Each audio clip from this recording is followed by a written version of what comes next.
Okay, let's talk about bad things. Bad things are parallel fifths and parallel octaves. Now, one of the most common things people do wrong in first species counterpoint is write parallel octaves and parallel fifths.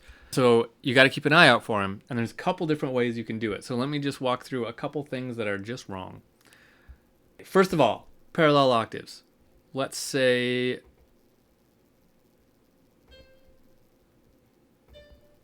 our Cantus Firmus says that, and you write this.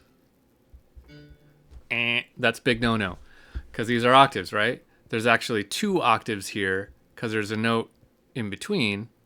There's an octave in between, but remember we reduce it, and we would just call this an octave, and we would call that an octave.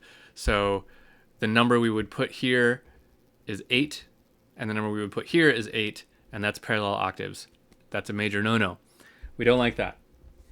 It just sounds very crude to do it. I don't know what it is. It's well, for one, it's a rule of this kind of counterpoint, so that's why we don't do it.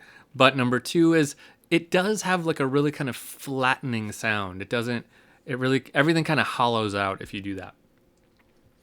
Okay, next thing, let's look at parallel fifths, right? So if the Cantus Firmus was to say that, and you wrote that, so we have an F and a C, that's a fifth, so we'd write a 5 here.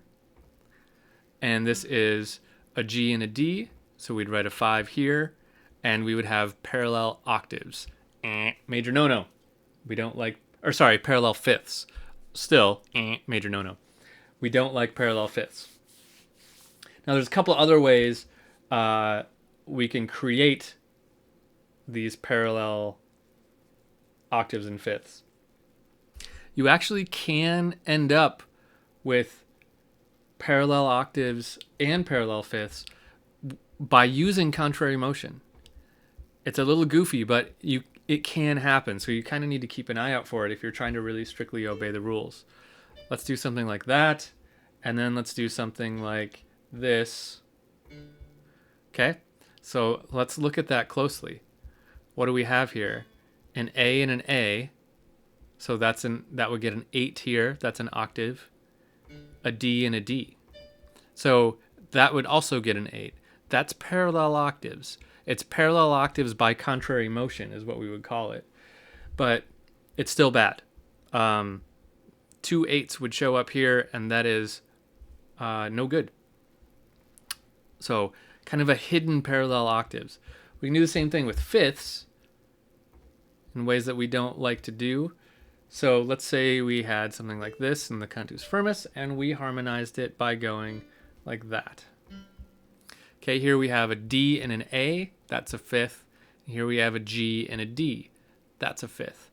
So we're using contrary motion here because we're going in opposite directions, but we ended up on a parallel fifth. No good, right? We don't like those.